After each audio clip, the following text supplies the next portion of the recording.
Setelah acara makan malam selesai, di ruangan kerja, terlihat Tuan Alam yang sedang berbicara serius dengan Wilson.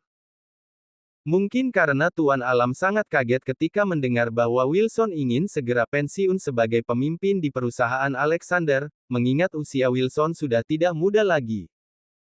"Kenapa kamu ingin segera pensiun, Wilson?"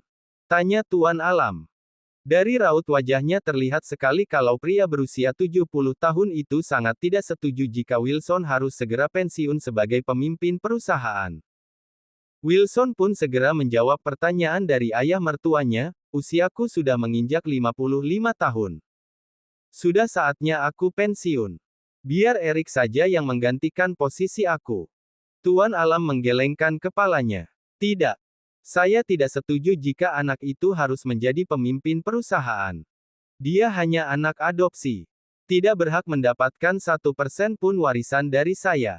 Apalagi menjadi pemimpin di perusahaan Alexander."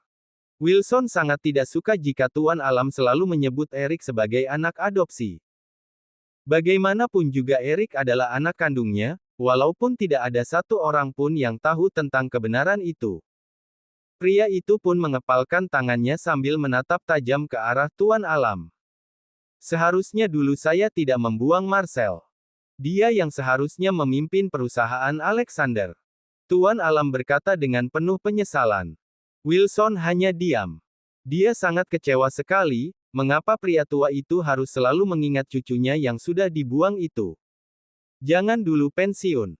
Saya akan berusaha keras untuk mencari keberadaan cucuku. Erik sama sekali tidak memiliki hubungan darah dengan kamu dan Jasmine.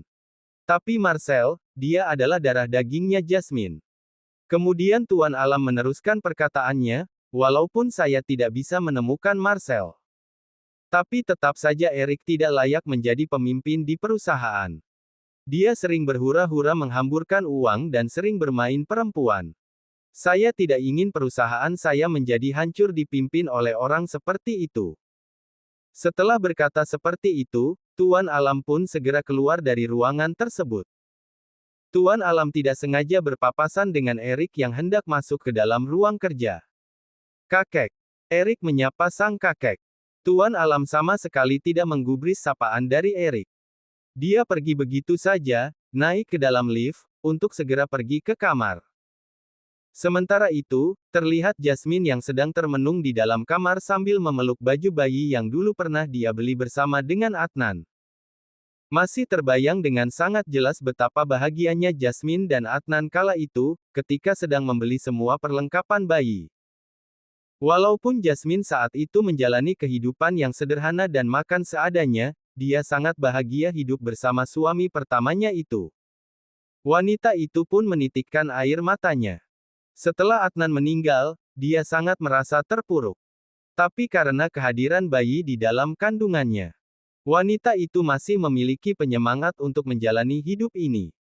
Tapi setelah dia kehilangan putranya, bahkan dia belum sempat melihat wajah Marcel sebentar saja. Dia merasa dunianya benar-benar hancur. Dia sama sekali tidak merasa bahagia dengan pernikahannya bersama dengan Wilson. Walaupun dia selalu berusaha untuk menjadi ibu yang baik untuk Erik, seorang anak yang sudah mereka adopsi. Tapi hatinya selalu saja teringat kepada Marcel. Apalagi Erik telah tumbuh dewasa menjaga anak yang susah diatur. Mungkin karena Wilson terlalu memanjakannya. "Marcel, kenapa kamu harus pergi meninggalkan ibu, nak? Ibu ingin sekali melihat wajahmu dan memelukmu." Jasmine menangis terisak-isak sambil terus memeluk baju bayi yang berada dalam genggamannya itu.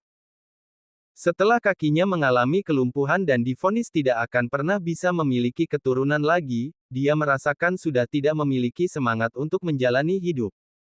Tapi entah mengapa Jasmine terkadang merasa bahwa putranya itu masih hidup. Padahal sudah jelas Tuan Alam telah menunjukkan makam Marcel kepadanya. Mungkin karena dulu dia tidak diberikan kesempatan untuk melihat jasad putranya.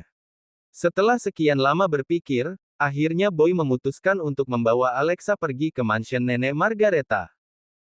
Sebagai seorang asisten kepercayaan dari keluarga Kaano, tentu saja Boy memiliki akses untuk bisa keluar masuk ke dalam mansion tersebut. Apalagi sampai sekarang dia memang sering tinggal di sana. Boy sangat tahu dengan kebiasaan Nenek Margareta. Biasanya Nenek Margareta selalu tidur tepat waktu pada pukul 9 malam. Sedangkan sekarang sudah jam 10 malam. Sehingga Nenek Margareta tidak akan tahu kalau Alexa sedang mabuk. Karena paginya Alexa akan terlihat bugar kembali jika sudah mengkonsumsi obat pengar. Mengapa Boy memutuskan untuk membawa Alexa pergi ke mansion milik Nenek Margareta? Karena jika dia membawa Alexa ke hotel, dia tidak tega meninggalkan gadis itu sendirian. Bagaimana kalau tiba-tiba Alexa yang sedang mabuk keluar dari kamar hotel, kemudian gadis itu bertemu dengan pria brengsek? Dan Boy pun tidak mungkin membawa Alexa ke apartemen. Dia sangat tahu Alexa seperti apa. Tingkahnya ketika sedang tidak mabuk saja sering di luar nalar. Apalagi kalau sedang mabuk. Jangan sampai Alexa melecehkannya. Boy pun segera menghentikan mobilnya di depan mansion. Dia terpaksa harus menggendong Alexa yang sudah tertidur di punggungnya. Pria itu terus mengumpat di dalam hatinya, karena Alexa memang selalu merepotkannya. Nenek Margareta selalu tidur di kamar besar yang ada di lantai 1. Sedangkan kamar yang sering ditempati oleh Boy dan Alexa berada di lantai 2. Bersampingan. Setelah sampai di dalam kamar, Boy segera membaringkan tubuh Alexa di atas kasur. Dia menghela nafas ketika mendengar suara Alexa yang sedang mengigau sambil mencium boneka Sound the Sheep yang sedari tadi dia peluk. Aku cinta sama kamu, domba. Aku ingin menikah sama kamu. Emuoh. Boy pun mencibir sambil memandangi Alexa yang sedang mencium boneka Sound the Sheep sambil terus memanyunkan bibirnya. Dia sangat aneh. Suka sekali dengan boneka domba, bahkan ingin menikah dengan boneka itu. Boy pun tersenyum tipis. Dia lupa bahwa Alexa memang seorang gadis yang aneh. Tapi yang membuat dia heran, mengapa banyak sekali pria yang menyukainya. Contohnya, ketika Alexa masih sekolah SMA. Alexa pernah meminta bantuan kepada Boy untuk berpura-pura menjadi pacarnya. Karena dia sering diganggu oleh pria-pria yang naksir padanya. Membuat Boy merasa heran. Apa yang membuat mereka jatuh cinta kepada Alexa? Mungkin karena di mata Boy, Alexa bukanlah seorang wanita. Dia adalah seorang bocah yang sangat manja dan selalu merepotkannya. Boy menjadi teringat dengan kenangan masa kecilnya. Dulu ketika mereka masih kecil, Boy sering mengajarkan Alexa dan Maxime belajar. Ketika Boy bertanya kepada Maxime cita-citanya ingin menjadi apa, Maxime menjawab ingin menjadi seorang pengusaha yang hebat. Tapi ketika Boy bertanya kepada Alexa, dengan lantang Alexa menjawab, aku ingin menikah dengan Boy. Boy pun tersenyum jika mengingat hal tersebut. Maklum saja saat itu Alexa masih berusia 5 tahun. Jadi belum paham apa itu cita-cita. Boy ingin menyelimuti tubuh Alexa, dia segera menarik boneka Sound the Sheep dari pelukan Alexa.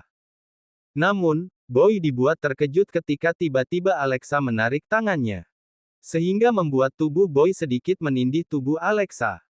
Beruntung Boy segera menjadikan kedua lengannya sebagai tumpuan, sehingga tubuhnya tidak terjatuh pada tubuh Alexa.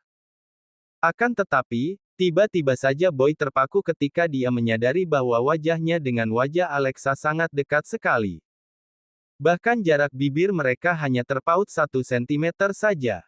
Hampir saja menempel. Bip, bip, bip. Suara ponsel berdering membuyarkan suasana. Rupanya ada seorang wanita yang bernama Claudia mengirim pesan kepada Boy.